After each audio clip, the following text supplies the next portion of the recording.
ਸਤਿ ਸ਼੍ਰੀ ਅਕਾਲ। ਤੁਸੀਂ ਜੁੜੇ ਹੋ ਵਿਜ਼ਨ ਪੰਜਾਬ ਟੀਵੀ ਦੇ ਨਾਲ। ਇੱਕ ਬਹੁਤ ਅਹਿਮ ਘਟਨਾ ਪੰਜਾਬ ਦੇ ਵਿੱਚ ਚਰਚਾ ਦਾ ਵਿਸ਼ਾ ਬਣੀ ਹੋਈ ਸੀ। ਉਹ ਘਟਨਾ ਇਸ ਕਰਕੇ ਚਰਚਾ ਦਾ ਵਿਸ਼ਾ ਬਣੀ ਕਿ ਉਸ ਘਟਨਾ ਦੇ ਪਿੱਛੇ ਦਾ ਜਿਹੜਾ ਚਿਹਰਾ ਸੀ, ਉਹ ਚਿਹਰਾ ਪੰਜਾਬ ਦੇ ਵਿੱਚ ਇਸ ਵਕਤ ਆਪਣੀ ਘਟਨਾ ਨਾਲੋਂ ਵੱਡਾ ਚਰਚਾ ਦਾ ਵਿਸ਼ਾ ਬਣਿਆ।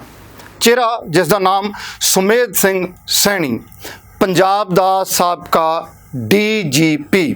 ਪੰਜਾਬ ਦਾ ਸਾਬਕਾ ਡੀਜੀਪੀ ਤਾਂ ਤੁਸੀਂ ਸਮਝ ਸਕਦੇ ਹੋ ਕਿ ਉਸ ਵਕਤ ਜਦੋਂ ਉਸ ਕੋਲੇ ਅਹੁਦਾ ਸੀ, ਜਦੋਂ ਉਸ ਕੋਲੇ ਵਰਦੀ ਸੀ, ਤਾਂ ਉਸ ਵਕਤ ਉਸ ਦੀ ਟੌਰ, ਉਸ ਦੀ ਠੁੱਕ ਕੀ ਹੁੰਦੀ ਹੋਵੇਗੀ। ਪਰ ਜਦੋਂ ਵੀ ਸੁਮੇਧ ਸਿੰਘ ਸੈਣੀ ਦਾ ਨਾਂ ਆਉਂਦਾ ਹੈ ਤਾਂ ਬਹੁ ਗਿਣਤੀ ਪੰਜਾਬੀ ਭਾਈਚਾਰਾ, ਬਹੁ ਗਿਣਤੀ ਪੰਜਾਬ ਦੇ ਲੋਕ ਔਰ ਖ਼ਾਸ ਤੌਰ ਦੇ ਉੱਤੇ ਬਹੁ ਗਿਣਤੀ ਸਾਡਾ ਸਿੱਖ ਭਾਈਚਾਰਾ ਜਿਹੜਾ ਹੈ ਉਹ ਤਰਬਕ ਜਾਂਦਾ ਹੈ, ਤਰਾ ਜਾਂਦਾ ਹੈ ਔਰ ਉਹਨਾਂ ਦੇ ਮਨ ਦੇ ਅੰਦਰ ਕਿਤੇ ਨਾ ਕਿਤੇ ਸੁਮੇਧ ਸਿੰਘ ਸੈਣੀ ਨੂੰ ਲੈ ਕੇ ਇੱਕ ਗੁੱਸੇ ਦੀ ਜਿਹੜੀ ਲਹਿਰ ਹੈ ਉਹ ਲਹਿਰ ਚੱਲਣ ਲੱਗ ਪੈਂਦੀ ਹੈ। ਕਿਉਂਕਿ ਸੁਮੇਧ ਸਿੰਘ ਸੈਣੀ ਹੋਰਾਂ ਦਾ ਨਾਂ ਉਹਨਾਂ ਪੁਲਿਸ ਅਫਸਰਾਂ ਦੇ ਵਿੱਚ ਆਉਂਦਾ ਹੈ ਜਿਨ੍ਹਾਂ ਨੂੰ ਇੱਕ ਪਾਸੇ ਸਰਕਾਰੀ ਤੰਤਰ ਜਾਂ ਪੁਲਿਸ ਤੰਤਰ ਸੁਪਰ ਕੌਪ ਜਾਂ ਟੌਪ ਕੌਪ, ਯਾਨੀ ਕਿ ਆਪਣੇ ਕਿੱਤੇ ਦਾ ਮਾਹਰ ਟੌਪ ਕੌਪ ਕਹਿ ਕੇ ਉਹਨਾਂ ਨੂੰ ਬੁਲਾਇਆ ਜਾਂਦਾ ਹੈ। ਪਰ ਜਦੋਂ ਅਸੀਂ ਸਿੱਖ ਭਾਈਚਾਰੇ ਦੀ ਗੱਲ ਕਰਦੇ ਹਾਂ ਤਾਂ ਉਸ ਵਕਤ ਤਰਬਕਦੇ ਜਾਂ ਤਰਹਿੰਦੇ ਇਸ ਕਰਕੇ ਨੇ ਸਿੱਖ ਭਾਈਚਾਰੇ ਦੇ ਲੋਕ ਕਿ ਜਦੋਂ ਪੰਜਾਬ ਦੇ ਵਿੱਚ ਇੱਕ ਦੌਰ ਸੀ ਜਿਸ ਦੌਰ ਨੂੰ ਕਾਲਾ ਦੌਰ ਕਿਹਾ ਜਾਂਦਾ ਹੈ, ਜਦੋਂ ਪੰਜਾਬ ਦੇ ਵਿੱਚ ਸਨ 1984 ਤੋਂ ਬਾਅਦ ਇੱਕ ਐਸੀ ਹਨੇਰੀ ਝੁੱਲੀ ਕਿ ਜਿਸ ਦੇ ਵਿੱਚ ਇੱਕ ਤਸ਼ੱਦਦ ਦਾ ਦੌਰ ਸ਼ੁਰੂ ਹੋਇਆ। ਉਹ ਭਾਵੇਂ ਸਰਕਾਰੀ ਤੰਤਰ ਦੁਆਰਾ ਕ੍ਰੀਏਟ ਕੀਤਾ ਹੋਇਆ ਦੌਰ ਸੀ ਜਿਸ ਦੇ ਵਿੱਚ ਪੁਲਿਸ ਨੇ ਮੋਹਰੇ ਬਣਾ ਕੇ ਕਿਸ ਤਰੀਕੇ ਨਾਲ ਪੰਜਾਬ ਦੀ ਨੌਜਵਾਨੀ ਨੂੰ ਖਤਮ ਕਰਨ ਦਾ ਕੰਮ ਕੀਤਾ। ਉਸ ਦੇ ਵਿੱਚ ਮੋਹਰੀ ਰੋਲ ਔਰ ਮੋਹਰੀ ਚਿਹਰਿਆਂ ਦੇ ਵਿੱਚੋਂ KPS ਗਿੱਲ ਤੋਂ ਬਾਅਦ ਜਿਹੜਾ ਨਾਮ ਆਉਂਦਾ ਹੈ ਉਹ ਸੁਮੇਧ ਸਿੰਘ ਸੈਣੀ ਦਾ ਆਉਂਦਾ ਹੈ। ਇਸ ਤੋਂ ਬਿਨਾਂ, ਇਹਨਾਂ ਮੁਕਾਬਲਿਆਂ ਤੋਂ ਬਿਨਾਂ, ਇਹਨਾਂ ਮੌਤਾਂ ਤੋਂ ਬਿਨਾਂ ਸੁਮੇਧ ਸਿੰਘ ਸੈਣੀ ਦਾ ਨਾਂ ਰਾਜਨੀਤਿਕ ਹਲਕਿਆਂ ਦੇ ਵਿੱਚ ਚਰਚਾ ਦਾ ਵਿਸ਼ਾ ਬਣਿਆ ਰਹਿੰਦਾ, ਕਿਉਂਕਿ ਰਾਜਨੀਤਿਕ ਆਗੂਆਂ ਦੁਆਰਾ ਦਿੱਤੀ ਗਈ ਪੁਸ਼ਤ ਪਨਾਹੀ ਕਾਰਨ ਸੁਮੇਧ ਸਿੰਘ ਸੈਣੀ ਦੇ ਉੱਤੇ ਜਿਹੜੇ ਵੀ ਇਲਜ਼ਾਮ ਲੱਗਦੇ ਰਹੇ ਆ, ਉਹਨਾਂ ਇਲਜ਼ਾਮਾਂ ਤੋਂ ਸੁਮੇਧ ਸਿੰਘ ਸੈਣੀ ਹਮੇਸ਼ਾ ਹੀ ਬਚਦਾ ਹੋਇਆ ਨਜ਼ਰ ਸਾਨੂੰ ਆਇਆ ਹੈ। ਜਦੋਂ ਸੁਮੇਧ ਸਿੰਘ ਸੈਣੀ ਰਿਟਾਇਰ ਹੋ ਜਾਂਦੇ ਨੇ ਉਸ ਤੋਂ ਬਾਅਦ ਅਸਲ ਸਿਲਸਿਲੇ ਸ਼ੁਰੂ ਹੁੰਦੇ ਆ। ਸੁਮੇਧ ਸਿੰਘ ਸੈਣੀ ਦੀਆਂ ਫਾਈਲਾਂ ਖੋਲ੍ਹਣੀਆਂ ਸ਼ੁਰੂ ਹੁੰਦੀਆਂ ਨੇ ਜਿਸ ਦੇ ਵਿੱਚ ਨੌਜਵਾਨਾਂ ਨੂੰ, ਬੇਦੋਸ਼ੇ ਤੇ ਨਿਰਦੋਸ਼ੇ ਨੌਜਵਾਨਾਂ ਨੂੰ, ਖਾਸ ਤੌਰ ਦੇ ਉੱਤੇ ਸਿੱਖ ਭਾਈਚਾਰੇ, ਸਿੱਖ ਧਰਮ ਨਾਲ ਸੰਬੰਧਿਤ ਨੌਜਵਾਨਾਂ ਨੂੰ ਘਰਾਂ ਤੋਂ, ਉਹਨਾਂ ਦੇ ਕੰਮਾਂ ਤੋਂ ਚੁੱਕ ਕੇ ਝੂਠੇ ਪੁਲਿਸ ਮੁਕਾਬਲੇ ਬਣਾ ਦੇਣੇ। ਉਹਨਾਂ ਪੁਲਿਸ ਮੁਕਾਬਲਿਆਂ ਦੇ ਵਿੱਚ ਗਵਾਚ ਚੁੱਕੇ ਜਾਂ ਮਾਰੇ ਜਾ ਚੁੱਕੇ ਨੌਜਵਾਨਾਂ ਦੇ ਮਾਂ-ਬਾਪ, ਉਹਨਾਂ ਦੇ ਭੈਣ ਭਾਈ, ਰਿਸ਼ਤੇਦਾਰ ਹੁਣ ਤੱਕ ਵੀ ਲੱਭਦੇ ਫਿਰਦੇ ਨੇ, ਹੁਣ ਤੱਕ ਵੀ ਆਸ ਕਰਦੇ ਫਿਰਦੇ ਨੇ ਕਿ ਕਿਤੇ ਸ਼ਾਇਦ ਉਹਨਾਂ ਦਾ ਪੁੱਤ, ਭਰਾ, ਭਤੀਜਾ ਸ਼ਾਇਦ ਜਿਉਂਦਾ ਹੋਵੇ ਤੇ ਪਰਤ ਕੇ ਆ ਜਾਵੇ। ਇਸ ਤੋਂ ਬਿਨਾਂ ਸੁਮੇਧ ਸੈਣੀ ਦੀਆਂ ਹੋਰ ਧੱਕੇਸ਼ਾਹੀਆਂ ਦੀਆਂ ਜਦੋਂ ਫਾਈਲਾਂ ਖੋਲ੍ਹਣੀਆਂ ਸ਼ੁਰੂ ਹੋਈਆਂ ਤਾਂ ਪੰਜਾਬ ਦੇ ਵਿੱਚ ਚਰਚਾ ਦਾ ਵਿਸ਼ਾ ਬਣ ਗਈਆਂ। ਪਰ ਜਦੋਂ ਸ਼੍ਰੀ ਗੁਰੂ ਗ੍ਰੰਥ ਸਾਹਿਬ ਜੀ ਦੀ ਬੇਅਦਬੀ ਹੁੰਦੀ ਆ ਔਰ ਉਸ ਬੇਅਦਬੀ ਦੇ ਖਿਲਾਫ ਕੋਟਕਪੂਰਾ ਦੇ ਵਿੱਚ ਰੋਸ ਔਰ ਧਰਨਾ ਪ੍ਰਦਰਸ਼ਿਤ ਸਿੱਖ ਸੰਗਤ ਕਰਦੀ ਹੈ, ਉਸ ਦੇ ਉੱਤੇ ਗੋਲੀ ਚਲਾ ਦਿੱਤੀ ਜਾਂਦੀ ਹੈ। ਉਸ ਗੋਲੀ ਚਲਾਉਣ ਦੇ ਹੁਕਮ ਜਿਹੜੇ ਨੇ ਇਹ ਕਿਹਾ ਜਾਂਦਾ ਕਿ ਡੀਜੀਪੀ ਜਿਹੜਾ ਹੈ, ਮੁਖੀ ਪੁਲਿਸ ਮੁਖੀ ਹੈ ਜਿਹੜਾ, ਉਸ ਦੀ ਆਗਿਆ ਤੋਂ ਬਿਨਾਂ, ਉਸ ਦੇ ਹੁਕਮਾਂ ਤੋਂ ਬਿਨਾਂ ਗੋਲੀ ਕਿਵੇਂ ਚੱਲ ਸਕਦੀ ਹੈ। ਤੇ ਡੀਜੀਪੀ ਨੂੰ ਹੁਕਮ ਕਿਸ ਨੇ ਦਿੱਤਾ? ਕਿਉਂਕਿ ਸੂਬੇ ਦੇ ਗ੍ਰਹਿ ਮੰਤਰੀ ਤੋਂ ਬਿਨਾਂ ਇਹ ਹੁਕਮ ਡੀਜੀਪੀ ਸਿੱਧੇ ਤੌਰ ਦੇ ਉੱਤੇ ਨਹੀਂ ਦੇ ਸਕਦਾ। ਸੋ ਇਹ ਸਾਰੇ ਸਵਾਲ ਖੜੇ ਹੋ ਰਹੇ ਸੀ। ਸੁਮੇਧ ਸਿੰਘ ਸੈਣੀ ਨੂੰ ਇੱਕ ਕੇਸ ਦੇ ਵਿੱਚ ਵਿਜੀਲੈਂਸ ਵਿਭਾਗ ਨੇ ਪਰਸੋਂ ਗ੍ਰਿਫਤਾਰ ਕੀਤਾ, ਗ੍ਰਿਫਤਾਰੀ ਪਾਈ ਉਹਨਾਂ ਦੀ ਗ੍ਰਿਫਤਾਰੀ ਤੋਂ ਬਾਅਦ ਲੱਗਿਆ ਕਿ ਸ਼ਾਇਦ ਹੁਣ ਇਹ ਸਾਰੇ ਕੇਸਾਂ ਦਾ ਨਿਪਟਾਰਾ ਹੋ ਜਾਏਗਾ ਜਾਂ ਸੁਮੇਧ ਸਿੰਘ ਸੈਣੀ ਜੇਕਰ ਹੁਣ ਗ੍ਰਿਫਤਾਰ ਹੋ ਗਏ ਨੇ ਤਾਂ ਹੁਣ ਸ਼ਾਇਦ ਕੇਸ ਇਸ ਪੁਖਤਗੀ ਨਾਲ ਰੱਖਿਆ ਜਾਏਗਾ, ਜਾਂਚ ਏਜੰਸੀਆਂ ਦੁਆਰਾ, ਵਿਜੀਲੈਂਸ ਵਿਭਾਗ ਦੁਆਰਾ, ਪੰਜਾਬ ਪੁਲਿਸ ਦੁਆਰਾ, ਪੰਜਾਬ ਸਰਕਾਰ ਦੁਆਰਾ, ਕਿ ਕੇਸ ਇਸ ਪੁਖਤਗੀ ਨਾਲ ਰੱਖਿਆ ਜਾਏਗਾ ਕਿ ਸ਼ਾਇਦ ਹੁਣ ਉਹ ਸਾਰੇ ਜਿਹੜੇ ਕੇਸ ਨੇ, ਉਹ ਸਾਰੇ ਜਿਹੜੇ ਕਾਂਡ ਨੇ, ਉਹਨਾਂ ਦੇ ਪੀੜਤ ਜਿਹੜੇ ਨੇ ਉਹਨਾਂ ਨੂੰ ਇਨਸਾਫ ਜਾਂ ਨਿਆਂ ਮਿਲ ਸਕਦਾ ਹੈ। ਪਰੰਤੂ ਕੱਲ੍ਹ ਰਾਤ ਹੁੰਦੇ ਸੁਮੇਧ ਸੈਣੀ ਨੂੰ ਮਾਣਯੋਗ ਪੰਜਾਬ ਅਤੇ ਹਰਿਆਣਾ ਹਾਈ ਕੋਰਟ ਤੋਂ ਰਾਹਤ ਮਿਲ ਜਾਂਦੀ ਹੈ। ਸੁਮੇਧ ਸੈਣੀ ਰਿਹਾ ਹੋ ਜਾਂਦੇ ਨੇ। ਇਸ ਸਾਰੇ ਮਾਮਲੇ ਦੇ ਉੱਤੇ ਜਿੱਥੇ ਇੱਕ ਪਾਸੇ ਸੁਖਜਿੰਦਰ ਰੰਧਾਵਾ ਜਿਹੜੇ ਕੈਬਨਿਟ ਮੰਤਰੀ ਪੰਜਾਬ ਸਰਕਾਰ ਕਾਂਗਰਸ ਦੇ ਨੇ, ਉਹ ਸਵਾਲ ਚੁੱਕ ਰਹੇ ਨੇ, ਉਹਨਾਂ ਨੇ ਟਵੀਟ ਕਰਕੇ ਸਾਰੇ ਅਮਲੇ ਫੈਲੇ, ਸਾਰੇ ਤੰਤਰ ਦੇ ਉੱਤੇ ਸਵਾਲ ਚੁੱਕਿਆ, ਕੈਪਟਨ ਅਮਰਿੰਦਰ ਸਿੰਘ ਦੇ ਉੱਤੇ ਸਵਾਲ ਚੁੱਕਿਆ, ਸਾਡੀਆਂ ਏਜੰਸੀਆਂ ਦੇ ਉੱਤੇ ਸਵਾਲ ਚੁੱਕਿਆ, ਐਡਵੋਕੇਟ ਜਨਰਲ ਦੇ ਉੱਤੇ ਸਵਾਲ ਚੁੱਕਿਆ ਜਿਹੜੇ ਪੰਜਾਬ ਸਰਕਾਰ ਦੇ ਨੇ। ਉੱਥੇ ਹੀ ਵਿਰੋਧੀ ਧਿਰ ਕੀ ਸੋਚਦੀ ਹੈ? ਸਾਡੇ ਨਾਲ ਵਿਰਸਾ ਸਿੰਘ ਵਲਟੋਆ ਹੋਰੀ ਫੋਨ ਲਾਈਨ ਦੇ ਉੱਤੇ ਜੁੜੇ, ਆਓ ਸੁਣਾਉਂਦੇ ਹਾਂ ਗੱਲਬਾਤ ਕਿ ਉਹਨਾਂ ਨੇ ਸੁਮੇਧ ਸੈਣੀ ਦੇ ਇਸ ਸਾਰੇ ਪ੍ਰਕਰਨ ਦੇ ਉੱਤੇ ਕੀ ਪ੍ਰਤੀਕਿਰਿਆ ਦਿੱਤੀ, ਉਹਨਾਂ ਦੇ ਕੀ ਵਿਚਾਰ ਨੇ।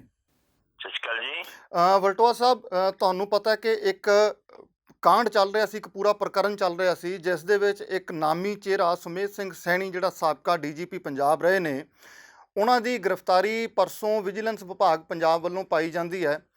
ਬੜੀਆਂ ਉਮੀਦਾਂ ਤੇ ਬੜੀਆਂ ਆਸਾਂ ਪੰਜਾਬ ਦੇ ਆਮ ਲੋਕਾਂ ਨੂੰ ਹੋਈਆਂ ਸਨ ਕਿ ਹੁਣ ਸ਼ਾਇਦ ਇਨਸਾਫ ਹੋਏਗਾ, ਚਾਹੇ ਉਹ ਸ੍ਰੀ ਗੁਰੂ ਗ੍ਰੰਥ ਸਾਹਿਬ ਜੀ ਦੀ ਬੇਅਦਬੀ ਦਾ ਹੈ ਜਾਂ ਫਿਰ ਪੰਜਾਬ ਦੇ ਵਿੱਚ ਨਿਰਦੋਸ਼ੇ ਜਿਹੜੇ ਵੀ ਕਤਲ ਹੋਏ ਨੇ, ਸ਼ਾਇਦ ਕਿ ਉਹ ਮਾਮਲੇ ਕਿਤੇ ਨਾ ਕਿਤੇ ਖੁੱਲ੍ਹਣ ਦੀ ਉਮੀਦ ਸੀ। ਪਰ ਕੱਲ੍ਹ 12 ਵਜੇ ਤੋਂ ਲੈ ਕੇ ਰਾਤ 2 ਵਜੇ ਤੱਕ ਦਾ ਘਟਨਾਕ੍ਰਮ ਤੁਸੀਂ ਵੀ ਵਾਚਿਆ ਹੈ। ਹਾਈ ਕੋਰਟ ਵੱਲੋਂ ਉਹਨਾਂ ਨੂੰ ਰਿਹਾਈ ਦੇ ਹੁਕਮ ਹੋਏ ਪਰਸੋਂ ਦੀ ਗ੍ਰਿਫਤਾਰੀ ਨੂੰ ਲੈ ਕੇ। ਇਹ ਸਾਰੇ ਮਾਮਲੇ ਨੂੰ ਵਲਟੋਆ ਸਾਹਿਬ ਤੁਸੀਂ ਆਪਣੇ ਰਾਜਨੀਤਿਕ ਪੱਖ ਤੋਂ ਕਿਸ ਤਰੀਕੇ ਨਾਲ ਦੇਖ ਰਹੇ ਹੋ? ਦੇਖੋ, ਜਿੱਥੋਂ ਤੱਕ ਸੁਮੇਧ ਸੈਣੀ ਦੀ ਗੱਲ ਆ ਜਾਂ ਉਹਦੇ ਗੁਨਾਹਾਂ ਦੀ ਗੱਲ ਆ ਜਾਂ ਉਹਨੂੰ ਸਜ਼ਾ ਦੀ ਗੱਲ ਹੈ ਜੀ, ਉਹ ਮੇਰੇ ਵਰਗਾ ਹਰ ਸਿੱਖ ਚਾਹੁੰਦਾ ਕਿ ਅਜਿਹੇ ਲੋਕਾਂ ਨੂੰ, ਜਿਨ੍ਹਾਂ ਨੇ ਸਿੱਖ ਨੌਜਵਾਨੀ ਤੇ ਜ਼ਬਰ ਤੇ ਜ਼ੁਲਮ ਤਸ਼ੱਦਦ ਢਾਹੇ ਨੇ ਜੀ, ਜਿਨ੍ਹਾਂ ਨੇ ਖੂਨ ਦੀ ਹੋਲੀ ਖੇਡੀ ਹੈ, ਜੀ, ਉਹਨਾਂ ਨੂੰ ਸਖਤ ਤੋਂ ਸਖਤ ਸਜ਼ਾਵਾਂ ਮਿਲਣ। ਜੀ।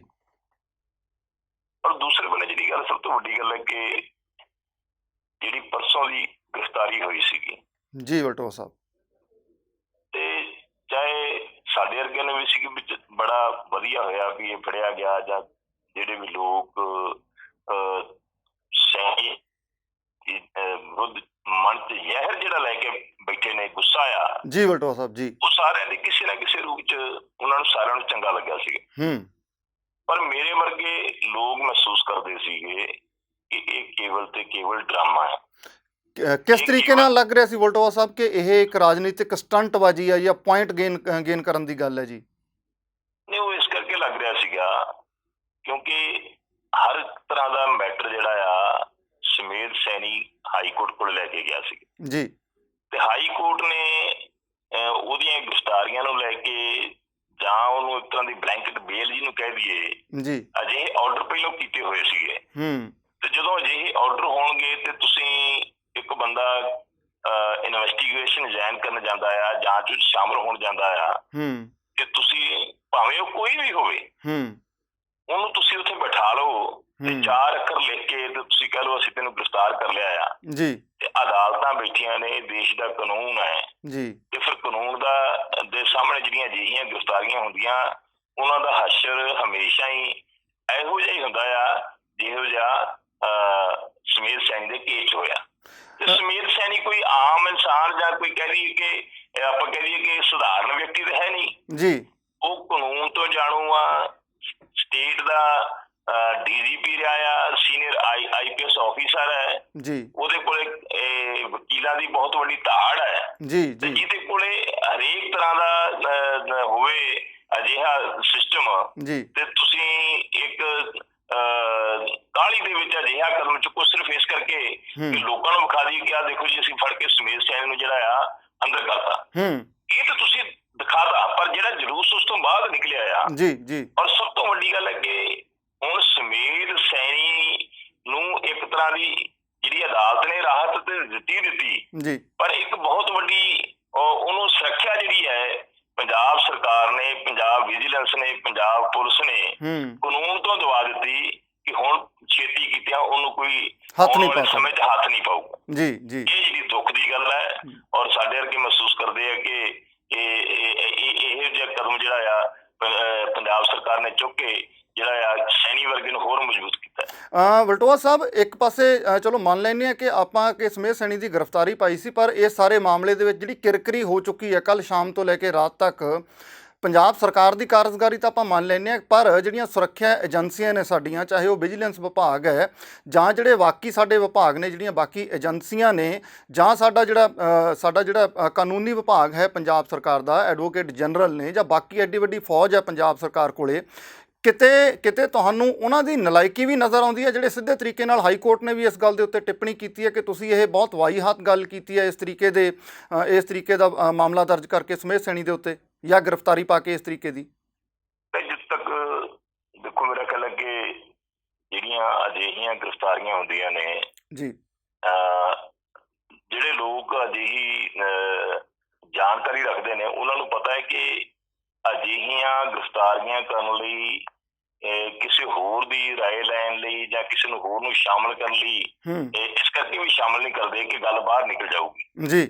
ਹੋ ਸਕਦਾ ਕਿ ਕਾਨੂੰਨੀ ਮਾਹਰਾਂ ਦੇ ਨਾਲ ਸਲਾਹ ਨਾ ਕੀਤੀ ਗਈ ਹੋਵੇ, ਕੈਪਟਨ ਅਮਰਿੰਦਰ ਸਿੰਘ ਦੀ ਜਾਂ ਕੈਪਟਨ ਸਰਕਾਰ ਦੀ, ਉੱਚ ਅਧਿਕਾਰੀਆਂ ਦੀ, ਤੇ ਕੋਈ 2-4 ਜਿਹੜੇ ਹੋਰ ਅਧਿਕਾਰੀ ਨੇ ਉਹਨਾਂ ਦੇ ਅੰਦਰ ਹੀ ਇੱਕ ਖਿਚੜੀ ਪਕਾ ਕੇ ਇੱਕ ਸਲਾਹ ਕਰਕੇ ਅਜਿਹਾ ਕਦਮ ਚੁੱਕਣਾ ਆ। ਕਾਨੂੰਨੀ ਪਹਿਲੂ ਜਿਹੜੇ ਨੇ ਉਹ ਕਿਸੇ ਰੂਪ ਚ ਵਿਚਾਰੇ ਨਾ ਗਏ ਹੁਣ। ਪਰ ਜਿਹੜਾ ਵੀ ਪੁਲਿਸ ਅਫੀਸ਼ੀਅਲ ਹੈ, ਜਿਹੜਾ ਥੱਲਿਓਂ ਤੁਰਿਆ ਆ ਜਾਂ ਜਿਹੜਾ ਇਸ ਸਿਸਟਮ ਤੇ ਪੁਲਿਸ ਚ ਨੌਕਰੀ ਕਰਦਾ, ਸਰਵਿਸ ਕਰਦਾ ਆ, ਉਹਨੂੰ ਘੱਟੋ ਘੱਟ ਇਹ ਤੇ ਪਤਾ ਹੈਗਾ ਨਾ ਵੀ ਗ੍ਰਿਫਤਾਰੀ ਪਾਉਣੀ ਆ। ਗ੍ਰਿਫਤਾਰੀ ਪਾਉਣ ਵਾਸਤੇ ਉਹਦੇ ਕੋਲੇ ਕਾਨੂੰਨੀ ਹਿਫਾਜ਼ਤ ਕੀ ਹੈ, ਉਹਨੂੰ ਕਾਨੂੰਨ ਨੇ ਕਿਸ ਰੂਪ ਚ ਆਰਡਰ ਕੀਤੇ ਹੋਏ ਨੇ, ਜਾਂ ਮੈਂ ਜਿਹੜਾ ਕਦਮ ਚੁੱਕੂਗਾ ਉਹਦਾ ਕੱਲ ਨੂੰ ਰਿਜ਼ਲਟ ਕੀ ਨਿਕਲੂਗਾ। ਇਹਦੇ ਬਾਰੇ ਮੈਂ ਨਹੀਂ ਮਹਿਸੂਸ ਕਰਦਾ ਕਿ ਕਾਨੂੰਨੀ ਮਾਹਰਾਂ ਦੇ ਨਾਲ ਜਾਂ ਕਾਨੂੰਨੀ ਵਕੀਲਾਂ ਦੇ ਨਾਲ ਜਾਂ ਕੋਈ ਵੱਡਿਆਂ ਦੇ ਨਾਲ ਕੋਈ ਸਲਾਹ ਕਰਨ ਦੀ ਲੋੜ ਸੀਗੀ। ਪਰ ਮੇਰਾ ਖਿਆਲ ਹੈ ਕਿ ਜਿਹੜੇ ਆਫਿਸਰਾਂ ਨੂੰ ਇਹਦੇ ਬਾਰੇ ਦੱਸਿਆ ਗਿਆ ਜਾਂ ਦਬਾਅ ਪਾਇਆ ਗਿਆ ਜਾਂ ਜਿਨ੍ਹਾਂ ਕੋਲੋਂ ਕਰਵਾਇਆ ਗਿਆ, ਉਹਨਾਂ ਨੂੰ ਵੀ ਪਤਾ ਸੀਗਾ ਕਿ ਇਹਦਾ ਹਸ਼ਰ ਆ ਹੋਣਾ ਹੈ। ਕੇਵਲ ਤੇ ਕੇਵਲ ਕੈਪਟਨ ਅਮਰਿੰਦਰ ਸਿੰਘ ਦੇ ਜਾਂ ਕਾਂਗਰਸ ਪਾਰਟੀ ਦੇ ਜਿਹੜੇ ਵੱਡੇ ਆਗੂ ਨੇ, ਉਹਨਾਂ ਦੇ ਕਹਿਣ ਦੇ ਉੱਤੇ, ਉਹਨਾਂ ਦੇ ਦਬਾਅ ਦੇ ਥੱਲੇ ਅਜਿਹਾ ਕਦਮ ਚੁੱਕਿਆ ਗਿਆ ਤੇ ਜਿਹਦਾ ਹਸ਼ਰ ਸਾਰਿਆਂ ਦੇ ਸਾਹਮਣੇ।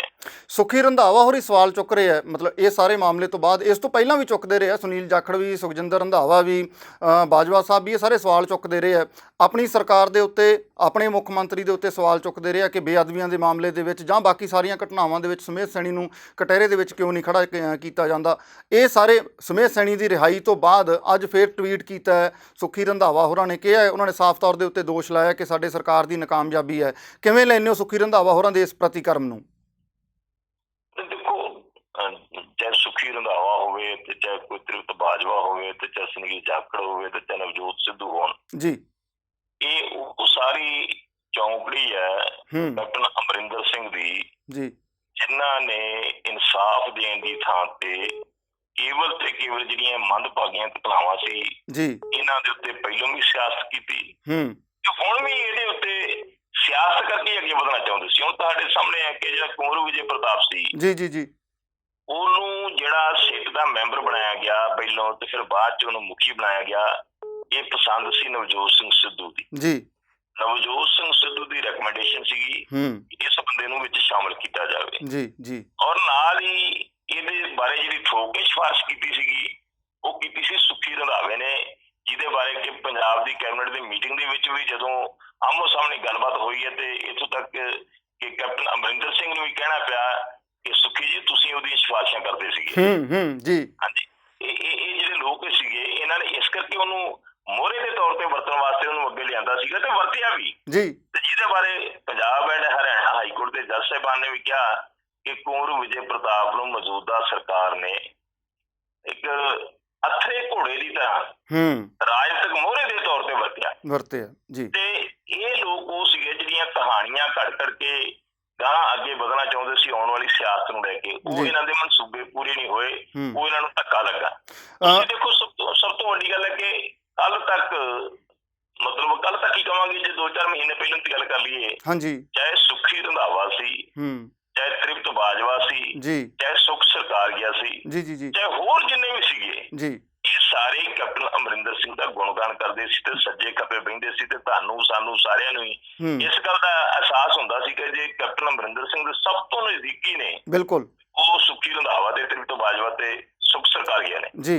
ਅੱਜ ਇਹ ਲੋਕ ਕਿੰਤੂ ਪਰੰਤੂ ਕਿਉਂ ਕਰਦੇ ਨੇ? ਕਿਉਂਕਿ ਪਹਿਲੋਂ ਇਹਨਾਂ ਨੂੰ ਭੁੱਲਿਆ ਸੀ ਰੱਬ, ਇਹਨਾਂ ਨੂੰ ਇਹੀ ਜਾਪਦਾ ਸੀਗਾ ਕਿ ਇਸ ਤਰ੍ਹਾਂ ਹੀ ਸਾਰਾ ਕੁਛ ਰਹਿਣਾ ਆ ਤੇ ਗਾਂ ਵੀ ਅਸੀਂ ਜਿਹੜੀ ਆ ਇਹਨਾਂ ਘਟਨਾਵਾਂ ਦੇ ਉੱਤੇ ਸਿਆਸਤ ਖੇਡ ਕੇ ਆਉਣ ਵਾਲੇ ਸਮੇਂ 'ਚ ਪੌੜੀਆਂ ਫਿਰ ਚੜ ਜਾਵਾਂਗੇ ਜੀ।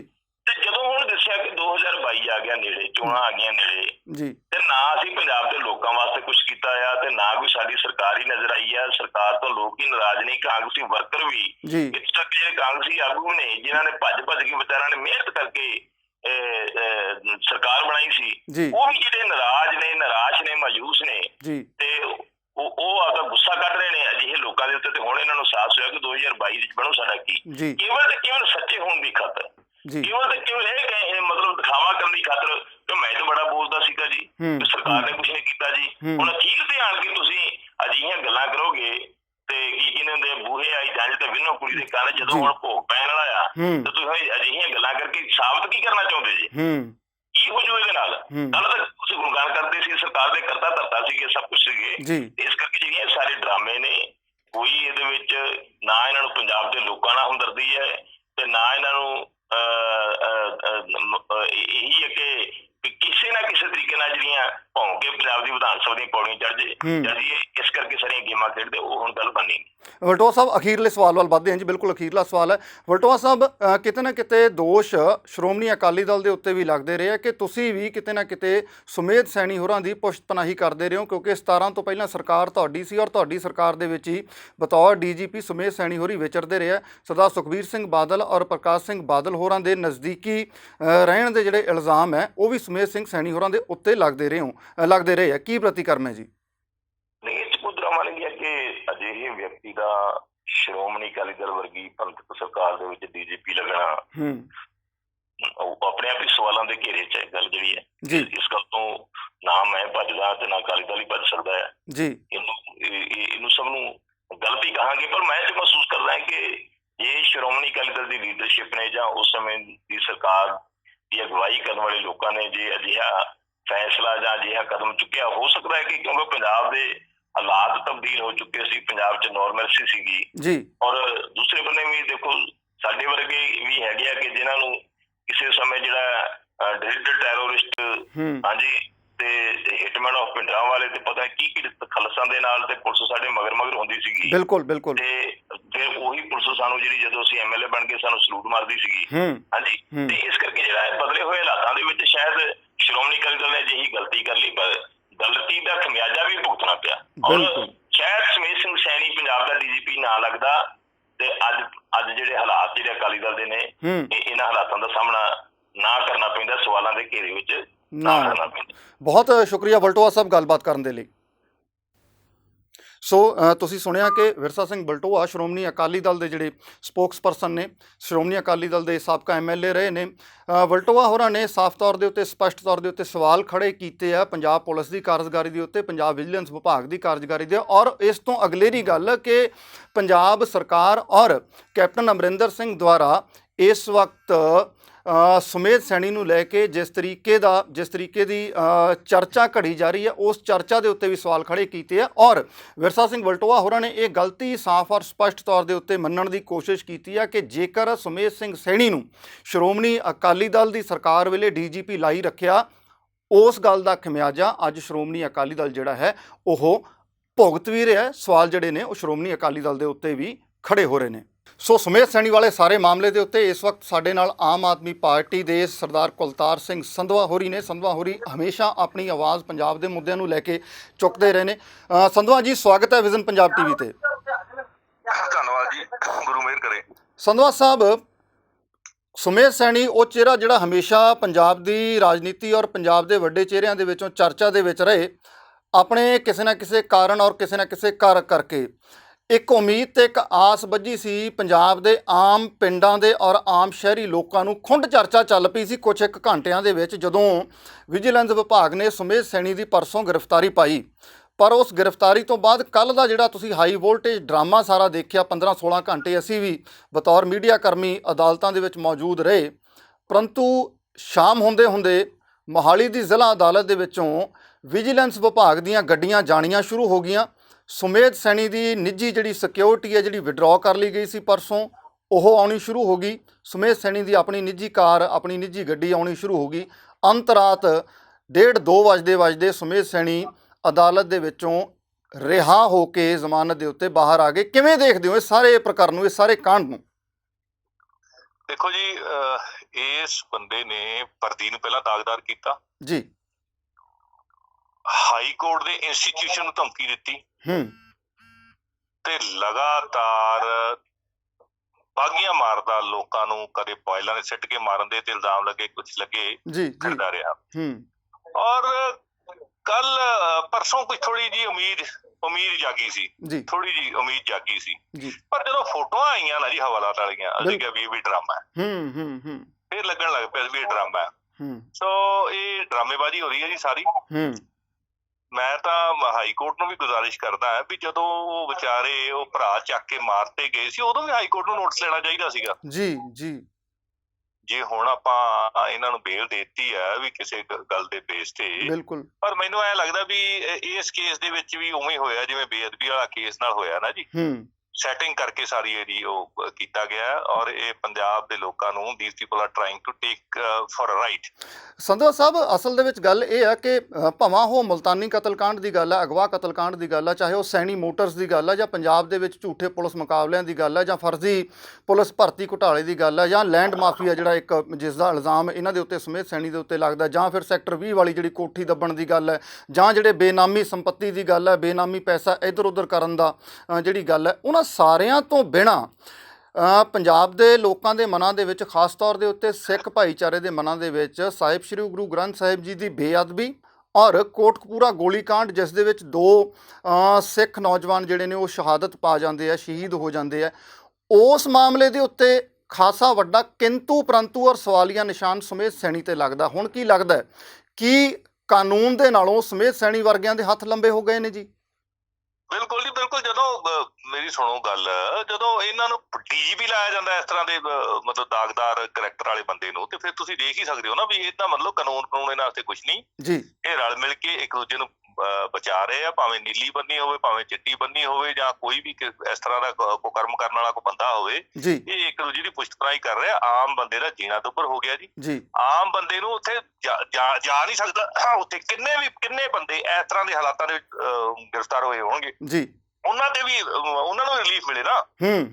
ਆਮ ਵਿਅਕਤੀ ਲਈ, ਹਾਂ ਆਮ ਵਿਅਕਤੀ ਲਈ ਕਿਉਂ ਨਹੀਂ ਇਸ ਤਰ੍ਹਾਂ ਦੀ ਤੁਰੰਤ ਰਿਲੀਫ ਮਿਲਦੀ? ਜੀ ਜੀ।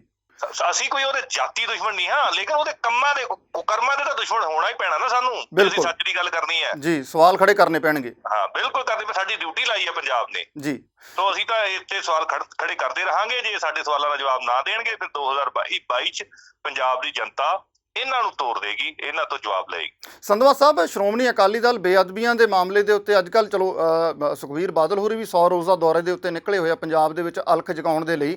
ਬੇਅਦਬੀ ਮਾਮਲਿਆਂ ਤੇ ਸ਼੍ਰੋਮਣੀ ਅਕਾਲੀ ਦਲ ਆਪਣੇ ਆਪ ਨੂੰ ਨਿਰਦੋਸ਼ ਕਹਿੰਦਾ ਕਿ ਅਸੀਂ ਨਿਰਦੋਸ਼ ਹਾਂ, ਪਰੰਤੂ ਸਮੇਤ ਸੈਣੀ ਉਸੇ ਕਾਰਜਕਾਲ ਦੇ ਵਿੱਚ ਜਦੋਂ ਸ਼੍ਰੋਮਣੀ ਅਕਾਲੀ ਦਲ ਭਾਜਪਾ ਗੱਠਜੋੜ ਦੀ ਸਰਕਾਰ ਸੀ, ਉਸੇ ਕਾਰਜਕਾਲ ਦੇ ਵਿੱਚ ਉਸੇ ਪੁਸ਼ਤ ਪਨਾਹੀ ਦੇ ਵਿੱਚ ਪੰਜਾਬ ਦਾ ਡੀਜੀਪੀ ਰਹਿੰਦਾ। ਪ੍ਰਕਾਸ਼ ਸਿੰਘ ਬਾਦਲ ਔਰ ਸੁਖਬੀਰ ਸਿੰਘ ਬਾਦਲ ਹੋਰਾਂ ਦੀ ਕਾਫੀ ਨਜ਼ਦੀਕੀ ਮੰਨੀ ਜਾਂਦੀ ਹੈ ਇਹਨਾਂ ਦੇ ਨਾਲ, ਸਮੇਤ ਸੈਣੀ ਹੋਰਾਂ ਦੇ ਨਾਲ। ਪਰ ਅੱਜ ਉਲਟਾ ਅਕਾਲੀ ਦਲ ਇਹਨਾਂ ਦੇ ਉੱਤੇ ਸਵਾਲ ਚੁੱਕਦਾ ਕਿ ਸਮੇਤ ਸੈਣੀ ਨੂੰ ਕਟਹਿਰੇ ਦੇ ਵਿੱਚ ਕਿਉਂ ਨਹੀਂ ਖੜਾ ਕੀਤਾ ਜਾਂਦਾ, ਇਹਨਾਂ ਨੂੰ ਸਜ਼ਾਵਾਂ ਕਿਉਂ ਨਹੀਂ ਦਿੱਤੀਆਂ ਜਾਂਦੀਆਂ। ਕੀ ਕਹਿਣਾ ਚਾਹੋਗੇ ਇਸ ਨੈਕਸਸ, ਇਸ ਗੱਠਜੋੜ ਬਾਰੇ? ਦੇਖੋ ਜੀ, ਇਹ ਬੜਾ ਭੈੜਾ ਨੈਕਸਸ ਹੈ। ਪਹਿਲਾਂ ਇਹਨਾਂ ਦੀਆਂ ਚਾਲਾਂ ਕਾਮਯਾਬ ਹੋ ਜਾਂਦੀਆਂ ਸੀਗੀਆਂ ਜੀ।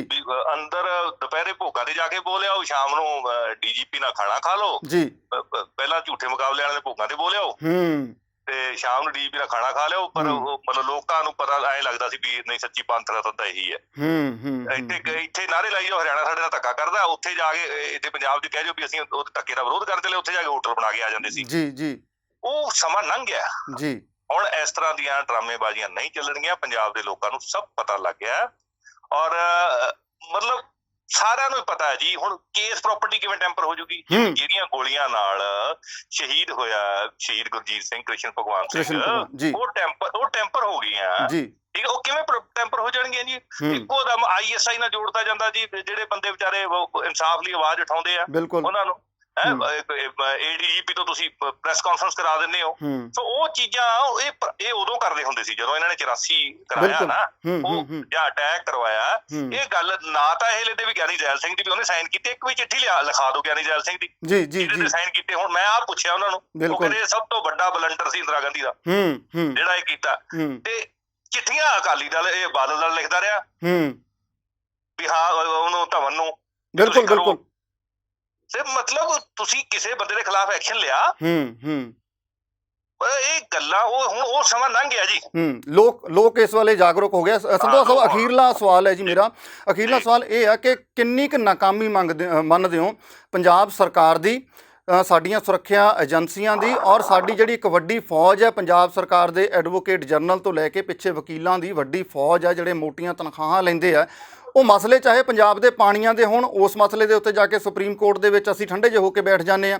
ਉਹ ਚਾਹੇ ਪੰਜਾਬ ਦੀ ਰਾਜਧਾਨੀ, ਪੰਜਾਬ ਦੀ ਬੋਲੀ ਦੀ ਗੱਲ ਹੋਵੇ, ਪੰਜਾਬ ਦੇ ਹੱਕਾਂ ਦੀ ਗੱਲ ਹੋਵੇ, ਪੰਜਾਬ ਦੇ ਜਿਹੜੇ ਬਾਕੀ ਰਹਿੰਦੇ ਫੰਡ ਹੈ ਉਹਨਾਂ ਦੀ ਗੱਲ ਹੋਵੇ, ਜਾਂ ਫਿਰ ਸੁਮੇਧ ਸੈਣੀ ਵਾਲਾ ਹੀ ਮਾਮਲਾ ਕਿਉਂ ਨਾ ਹੋਵੇ, ਇਸ ਦੇ ਵਿੱਚ ਪੰਜਾਬ ਸਰਕਾਰ ਔਰ ਪੰਜਾਬ ਸਰਕਾਰ ਦੀ ਇੱਕ ਵੱਡੇ ਅਮਲੇ ਫੈਲੇ ਦੀ ਕਿੱਡੀ ਕੁ ਨਾਕਾਮੀ ਮੰਨਦੇ ਹੋ? ਕਿਉਂਕਿ ਹਾਈ ਕੋਰਟ ਨੇ ਵੀ ਕੱਲ੍ਹ ਖਾਸੀ ਫਟਕਾਰ ਲਾਈ ਹੈ ਪੰਜਾਬ ਸਰਕਾਰ ਤੇ ਪੰਜਾਬ ਸਰਕਾਰ ਦੇ ਅਦਾਰਿਆਂ ਨੂੰ। ਦੇਖੋ ਸ਼੍ਰੀਮਾਨ ਜੀ, ਸਰਕਾਰ ਕਦੇ ਨਾਕਾਮ ਨਹੀਂ ਹੁੰਦੀ ਜੀ। ਇਹਨਾਂ ਦੀ ਨਾਕਾਮੀ ਨਹੀਂ, ਇਹਨਾਂ ਦੀ ਕਾਮਯਾਬੀ ਹੈ। ਜੋ ਕਰਨਾ ਚਾਹੁੰਦੇ ਹੋ ਰਿਹਾ। ਇਹਨਾਂ ਨੇ ਪੰਜਾਬ ਦੇ ਹਿੱਤ ਵੇਚੇ ਹੋਏ ਆ ਸਿਰਫ ਕੁਰਸੀਆਂ ਖਾਤਰ। ਉਹ ਇਹਨਾਂ ਨੂੰ ਕੁਰਸੀਆਂ ਮਿਲ ਰਹੀਆਂ ਜੀ। ਇਹ ਜਿਹੜੀ ਤੁਸੀਂ ਗੱਲਾਂ ਕੀਤੀਆਂ, ਇਹ ਇਹਨਾਂ ਦੀ ਪਲਾਨਿੰਗ ਸੀ ਜੀ। ਸਰਕਾਰ ਕਦੇ ਕਿਸੇ ਅਦਾਲਤ ਦੇ ਵਿੱਚ ਨਾਕਾਮਯਾਬ ਨਹੀਂ ਹੁੰਦੀ। ਸਰਕਾਰ ਕਿਸੇ ਵੀ ਗੱਲ ਦੇ ਵਿੱਚ ਕਾਮਯਾਬ ਨਹੀਂ। ਉਹ ਸਰਕਾਰ ਹੀ ਕਾਹਦੀ ਹੋਈ? ਜਿਹੜੀ ਹਾਰ ਜੇ ਉਹ ਸਰਕਾਰ ਨਹੀਂ ਹੁੰਦੀ। ਸੋ ਇਹਨਾਂ ਦੀਆਂ ਨੀਤਾਂ ਦੇ ਵਿੱਚ ਖੋਟ ਹੈ। ਇਹ ਆਪਦੀਆਂ ਜਿਹੜੀਆਂ ਆਪਦੇ ਮਨਸੂਬੇ ਉਹਨਾਂ 'ਚ ਕਾਮਯਾਬ ਹੋ ਰਹੇ ਆ। ਦੇਸ਼ ਨੂੰ ਵੇਚਣ ਲਈ, ਪੰਜਾਬ ਨੂੰ ਬਰਬਾਦ ਕਰਨ ਲਈ। ਸਾਡੇ ਬੱਚੇ ਅੱਜ ਇੱਥੇ ਰਹਿ ਕੇ ਰਾਜੀ ਨਹੀਂ ਹੈ। ਇਹ ਕਾਮਯਾਬ ਹੋ ਰਹੇ ਆ। ਹੁਣ ਤਾਂ ਪੰਜਾਬ ਦੇ ਲੋਕਾਂ ਨੂੰ ਜਾਗਣਾ ਪੈਣਾ ਵੀ ਧਰਮਾਂ ਦੀਆਂ ਵੰਡੀਆਂ ਜਿਹੜੀਆਂ ਪਾਈਆਂ ਹੋਈਆਂ ਉਹਦੇ ਚੋਂ ਨਿਕਲਣਾ ਪੈਣਾ। ਔਰ ਜਿਹੜੇ ਗੁੰਮਰਾਹ ਕਰਕੇ ਵੋਟਾਂ ਲੈ ਜਾਂਦੇ ਉਹਨਾਂ ਗੱਲਾਂ ਚੋਂ ਨਿਕਲ ਕੇ ਇੱਕ ਵਾਰੀ ਇਹਨਾਂ ਨੂੰ ਪਾਸੇ ਕਰਨਾ ਪੈਣਾ, ਫਿਰ ਕੰਮ ਸੈੱਟ ਆਏਗਾ। ਬਹੁਤ ਸ਼ੁਕਰੀਆ ਸੰਧਵਾ ਸਾਹਿਬ, ਵਿਜ਼ਨ ਪੰਜਾਬ ਨਾਲ ਗੱਲਬਾਤ ਕਰਨ ਦੇ ਲਈ। ਬਹੁਤ ਬਹੁਤ ਧੰਨਵਾਦ ਜੀ। ਸੋ ਇਸ ਵਕਤ ਤੁਸੀਂ ਵੇਖਿਆ ਕਿ ਸੁਮੇਧ ਸੈਣੀ ਵਾਲੇ ਸਾਰੇ ਮਾਮਲੇ ਦੇ ਉੱਤੇ ਵਿਰਸਾ ਸਿੰਘ ਵਲਟੋਆ ਹੋਰਾਂ ਨਾਲ ਗੱਲਬਾਤ ਕੀਤੀ, ਕੁਲਤਾਰ ਸੰਧਵਾ ਆਮ ਆਦਮੀ ਪਾਰਟੀ ਨਾਲ ਗੱਲਬਾਤ ਕੀਤੀ। ਸੋ ਇਹ ਇੱਕ ਵੱਡੀ ਸੋਚਣ ਤੇ ਸਮਝਣ ਵਾਲੀ ਗੱਲ ਹੈ ਕਿ ਜਦੋਂ ਸੁਮੇਧ ਸਿੰਘ ਸੈਣੀ ਹੋਰਾਂ ਦੇ ਉੱਤੇ FIR ਨੰਬਰ 13 ਲੌਂਚ ਹੋਈ ਵੀ ਹੁੰਦੀ ਹੈ, ਜਿਸ ਦੇ ਤਹਿਤ ਉਹ ਆਪਣੀ ਜਿਹੜੀ ਪੇਸ਼ੀ ਭੁਗਤਣ ਗਏ ਹੁੰਦੇ ਆ ਜਾਂ ਜਾਂਚ ਦੇ ਵਿੱਚ ਕੋਆਪਰੇਟ ਕਰਨ ਗਏ ਹੁੰਦੇ ਆ, ਉੱਥੇ ਅਪੀਅਰ ਹੋਣ ਗਏ ਹੁੰਦੇ ਆ ਵਿਜੀਲੈਂਸ ਭਵਨ ਜਿਹੜਾ ਮੋਹਾਲੀ ਦੇ ਵਿੱਚ ਹੈ, ਉੱਥੇ ਤੂੰ ਮੈਂ ਵੀ ਹੁੰਦੀ ਆ। ਉੱਥੇ ਜਿਹੜੇ ਇਨਵੈਸਟੀਗੇਸ਼ਨ ਆਫੀਸਰ ਨੇ ਉਹਨਾਂ ਦੇ ਨਾਲ ਆਪਣੀ ਗੱਡੀ ਦੇ ਵਿੱਚੋਂ ਸੁਮੇਧ ਸੈਣੀ ਪਹਿਲਾਂ ਬਾਹਰ ਨਹੀਂ ਉਤਰਦੇ, ਕਿਉਂਕਿ ਬਈ ਜਿਸ ਬੰਦੇ ਨੂੰ ਸੁਰੱਖਿਆ ਫੋਰਸ ਮਿਲੀ ਹੋਵੇ, ਜਿਸ ਬੰਦੇ ਦੀ ਨਿੱਜੀ ਕਾਰ ਦੇ ਅੱਗੇ ਜਿਹੜੀ ਇੱਕ ਪਲੇਟ ਲੱਗੀ ਹੁੰਦੀ ਹੈ, ਸਾਬਕਾ DGP ਵਾਲੀ ਪਲੇਟ ਲੱਗੀ ਹੁੰਦੀ ਹੈ, ਉਹ ਪਲੇਟ ਲੱਗੀ ਹੋਵੇ, ਜਿਸ ਬੰਦੇ ਦੇ ਕੋਲ ਉਹ ਸਾਰੇ ਰਾਜ਼ ਹੋਣ, ਜਦੋਂ ਉਹ ਬਤੌਰ SSP ਬਤੌਰ DGP ਪੰਜਾਬ ਦੇ ਵਿੱਚ ਆਪਣੀ ਸਰਵਿਸ ਦਿੰਦਾ ਰਿਹਾ ਹੋਵੇ, ਉਹ ਵਿਅਕਤੀ ਜਿਸ ਵਿਅਕਤੀ ਦਾ ਹਮੇਸ਼ਾ ਸਿਰ ਉੱਚਾ ਰਹਿੰਦਾ ਹੋਵੇ ਜਦੋਂ ਉਹ ਅਦਾਲਤਾਂ ਦੇ ਵਿੱਚ ਵੀ ਜਾਂਦਾ ਰਿਹਾ, ਉਹ ਵਿਅਕਤੀ ਜਿਸ ਕੋਲ ਪਹਿਲਾਂ ਤੋਂ ਬਲੈਂਕਟ ਬੇਲ ਲਈ ਹੋਵੇ, ਉਹ ਵਿਅਕਤੀ ਜਿਸ ਵਿਅਕਤੀ ਨੂੰ ਮਾਣਯੋਗ ਅਦਾਲਤ ਨੇ ਕਿਹਾ ਹੋਵੇ ਕਿ ਜੇਕਰ ਇਸ ਦੀ ਗ੍ਰਿਫਤਾਰੀ ਪਾਉਣੀ ਆ ਤਾਂ 7 ਦਿਨ ਪਹਿਲਾਂ ਪ੍ਰਾਇਰ ਨੋਟਿਸ ਤੁਹਾਨੂੰ ਦੇਣਾ ਪਏਗਾ। ਉਹ ਚਾਹੇ ਬਲਵੰਤ ਮੁਲਤਾਨੀ ਅਗਵਾ ਤੋਂ ਬਾਅਦ ਕਤਲਕਾਂਡ ਹੈ ਜਾਂ ਪੰਜਾਬ ਦੇ ਵਿੱਚ ਬਾਕੀ ਹੋਏ ਸਾਰੇ ਜਿਹੜੇ ਘਟਨਾਕ੍ਰਮ ਜਿਨ੍ਹਾਂ ਦੇ ਵਿੱਚ ਇੱਕ ਸਵਾਲੀਆ ਨਿਸ਼ਾਨ ਸੁਮੇਧ ਸਿੰਘ ਸੈਣੀ ਦੇ ਉੱਤੇ ਲੱਗਦਾ ਹੈ।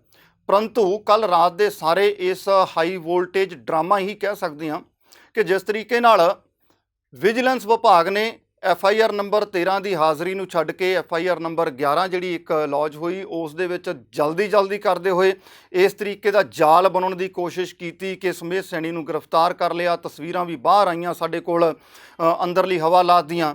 ਪਰੰਤੂ ਕੁੱਲ ਮਿਲਾ ਕੇ ਜਿਹੜਾ ਭਾਂਡਾ ਸੀ, ਉਸ ਭਾਂਡੇ ਦੇ ਵਿੱਚ ਨਾ ਤਾਂ ਪਾਣੀ ਹੀ ਭਰਿਆ, ਨਾ ਦੁੱਧ ਹੀ ਪੱਲੇ ਪਿਆ, ਨਾ ਦੁੱਧ ਦਾ ਦੁੱਧ ਹੋ ਸਕਿਆ, ਨਾ ਪਾਣੀ ਦਾ ਪਾਣੀ ਹੋ ਸਕਿਆ। ਪੰਜਾਬ ਦੇ ਲੋਕ ਇਨਸਾਫ ਦੀ ਉਡੀਕ ਦੇ ਲਈ ਹਾਲੇ ਹੋਰ ਲੰਬੀ ਉਡੀਕ ਕਰਦੇ ਰਹਿਣਗੇ। ਹਰ ਅਪਡੇਟ ਦੇ ਲਈ ਜੁੜੇ ਰਹੋ ਵਿਜ਼ਨ ਪੰਜਾਬ TV ਦੇ ਨਾਲ। ਵਿਜ਼ਨ ਪੰਜਾਬ ਹਰ ਕਦਮ ਤੁਹਾਡੇ ਨਾਲ।